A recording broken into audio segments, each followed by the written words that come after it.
Hello and welcome to Mangatora 96, and today we have the review of One Piece chapter 1026 titled Turning Point. This chapter brought us two hot topics to discuss. The first and most important one is that Luffy has indeed reached the level of Kaido, Big Mom and Co. After this chapter, no one can dispute Luffy's title as the 5th Emperor. After achieving infamy and military might on the level of the emperors, he finally reached the level in strength, so after this chapter we got a new fully fledged emperor. The second thing that this chapter brought us is the conclusion of the Inu vs Jack and Neko vs Pero fights, which in of itself wouldn't be something major, but the thing is, if you can't even call those fights, as I certainly can't recall anything other of note that we saw other than the finishing moves. And this is coming out of someone who really couldn't care less about the fights in One Piece. Now let's save all that for later and start at the beginning of this week's chapter. On the cover this week we have Nami and Leo making a t-shirt for a Lion Ming kit. First of all, this is an unusual combination as those two have yet to meet in the manga. Secondly, I like the fact that Oda used the lion sunflower design that Belmere made for Nami when she was a child. Going into the chapter, we start the worst way that a chapter could start, by seeing the festival in the flower capital. What I mean by that is that those shifts to the flower capital don't contribute anything to the story other than padding out so Oda could meet the page count that he needs. Once again, this was the case where for a page and a half, the only things that we learned from it were that Tenguyama is worried for Tama after he remembered how she went to Onigashima. To this I must say, who the fuck cares? Considering what is going on, seeing Tenguyama worry for Tama's safety really is insignificant that it would warrant showing it at all. The second thing that we learn is that the people of the capital still can't see Onigashima because of the clouds. Moving on from this disappointment that were the first page and a half, things can only get better. As we immediately switch to the roof where we see Mary how he is observing the situation between Luffy, Momo, Kaido and Yamato. His purpose will be that of a commentator for this chapter so that everybody on Onigashima is informed on what exactly is going on the roof right now. We see the face-off between Luffy, Momo and Kaido, while Yamato remembers what Momo told her before on him wanting to become the same monster like Kaido so he could help out. Meanwhile, Queen concludes that Yamato is the one who stalled Kaido for so long after hearing the announcement from the Mary.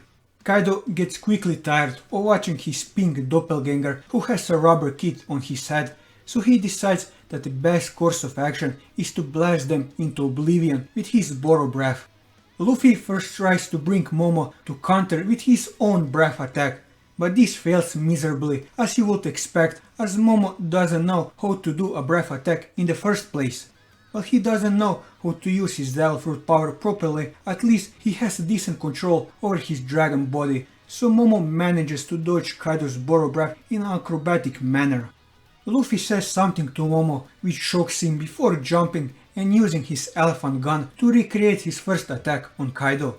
Everything plays out the same as in their first fight back in Kuri, with the only difference being that Kaido definitely felt this elephant gun as opposed to their first fight.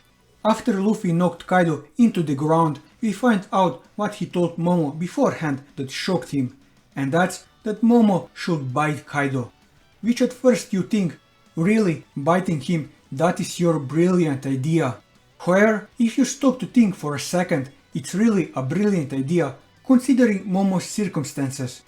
Momo has zero knowledge on how to efficiently use his power. He doesn't have any other fighting capabilities to speak of, but what he has got is his big body which packs a punch. So Momo biting Kaido is the only real chance to hurt the Emperor in the first place. Luffy once again demonstrated that he is a genius when it comes to fighting. At first, Momo is too scared to try and bite Kaido as you would expect from a kid, at least in his mind. However, after a brief montage of Momo remembering what happened at Oden Castle 20 years ago, he masters his courage and takes a big bite out of the baby blue dragon who screams in pain. If someone told you before Wano began that Momo would make Kaido, one of the strongest characters in the whole story, scream in agony, you think that the person was crazy, but that is what happens. While it certainly shocked and hurt Kaido getting beaten by Momo, he quickly regains his cool and turns around to Momo, who is still biting him with all his might. It would have been really interesting to see what Kaido's thoughts were after turning around and seeing a pink dragon trying to tear him apart.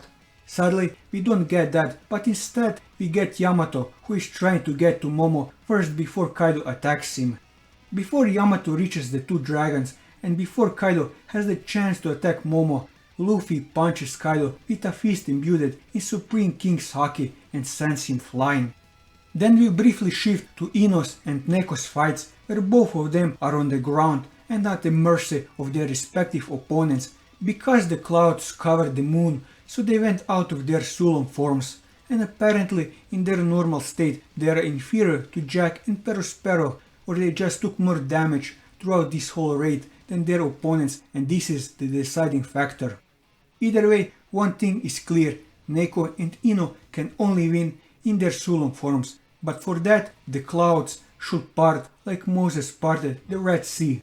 I wonder if we could see such a phenomenon right about now. Anyway, we move back to the roof, where Luffy compliments Momo on his courage for biting Kaido, and he makes a good point by saying to Momo that at this point he doesn't have to fear anything in the world, as he did just bite one of the 4 emperors. This is a statement: after taking a bite from one of the strongest beings in the world, you certainly don't need to be afraid of anything anymore, especially heights if you are a Momo. Luffy telling this to Momo not only makes Momo realize his bravery, but also makes Yamato extremely happy. For what reason specifically, it is unknown. Luffy is shouting so loud that the Mary from the beginning of the chapter is being used as a microphone, where whole Onigashima hears his words. While this is happening, we get a brief panel with Sanji and Zoro, who are facing each other with their backs to each other, like real bros, while they are trying to get to grips on everything that they are hearing is going on up on the roof. Luffy also tells Momo what he needs to do from now on, and that's to stop Onigashima, which was an unexpected development, but at the very least it happened before Onigashima started falling, which also means that Momo is out of this fight for good. He did most what he could considering the situation he is in, so at the end of the battle he should feel proud for what he achieved in this battle. After that, we got the first of 3 double-page spreads to end this chapter, where Luffy confronts Kaido, with various shots throughout Onigashima on people reacting on what is going on the roof. The samurai are in high spirit after hearing about Momo and that Luffy will win against Kaido.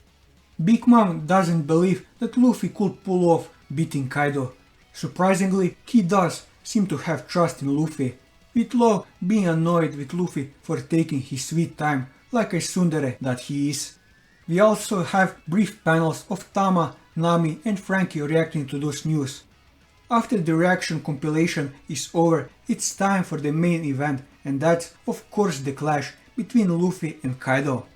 In this clash, both of them use Supreme King's Haki, with them not touching like Roger and Whitebeard, but also the result of this clash is the same like the clashes between Shanks and Whitebeard and Kaido and Big Mom, where the clouds split, which only goes to show that yes, Luffy is on the level as all the other Yonkos.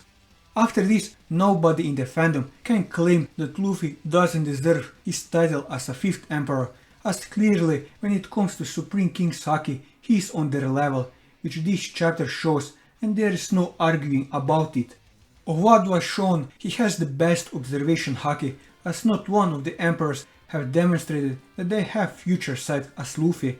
For armament Haki it's more tricky, as it is not so clear cut, but considering that he learned the advanced type in Ryo, and that after clashing with Kaido without having his fist hurt like he did against Katakuri, indicates that he is on the same level in armament Haki as well. In terms of Haki, Luffy is definitely on the same playing field like all the other Yonkos, if not better like in observation. If we consider Devil Fruit powers, neither Big Mom or Kaido have shown that they have awakened their fruits, and with Luffy being a master of his in terms of Devil Fruit mastery, I'd say that they are also pretty close. So to conclude this segment, Luffy is on the level of the 4 emperors. Maybe he is still a bit rough around the edges, but he still reached their level, which just goes to show that after Wano, we really are approaching the end of One Piece. The clash between Kaido and Luffy served another purpose than to just solidify Luffy's place in strength as a Yonko, but to also get rid of the clouds so Neko and Inu can see the moon, go Sulong and win their fights, which they do. And that's the end of Jack and Perospero. As I said in the beginning, I really do not care about fights in One Piece, but despite this, I still feel a bit cheated on how those fights went, where they don't even feel like fights in the first place. As what, Neko vs Perospero happened like 2 chapters ago, where Neko slapped Perospero once and now we get the finishing move and that's that. Inu and Jack is even worse, as their fight was established like 10 or more chapters ago and we literally didn't see anything in those chapters apart the finishing move in this one. I could agree with this method if it was used on a fight like Raizo and Fukurokujo for example, as let's be honest, who really cares about seeing those 2 fight? But those 2 fights had emotions attached to them. First the Inu vs Jack with everything on what happened at Zou, which was mentioned briefly in the past chapters, but this could have and should have been more expanded on, as I definitely care more about the Mings on Zou than I care about the people on Wano. So if we can waste a page and a half or 2 in multiple chapters to just see the people of Wano partying, I would rather have spent those pages on the Inu vs Jack fight and their unresolved issue from Zou. The same applies to the fight between Neko and Perospero and with their connection with Pedro.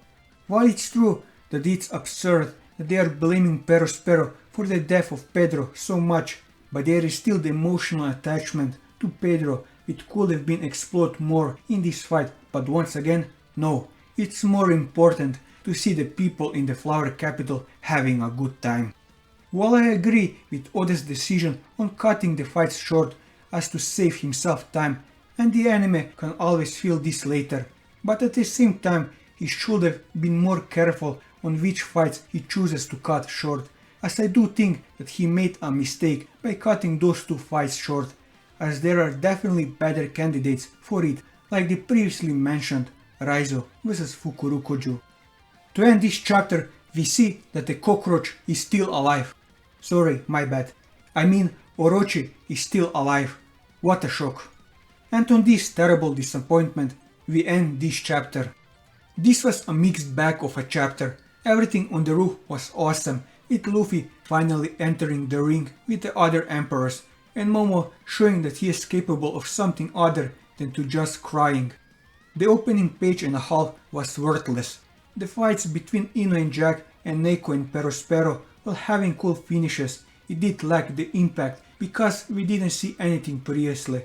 And lastly Orochi, who is alive and well, until somebody else shows up and cuts his head once again.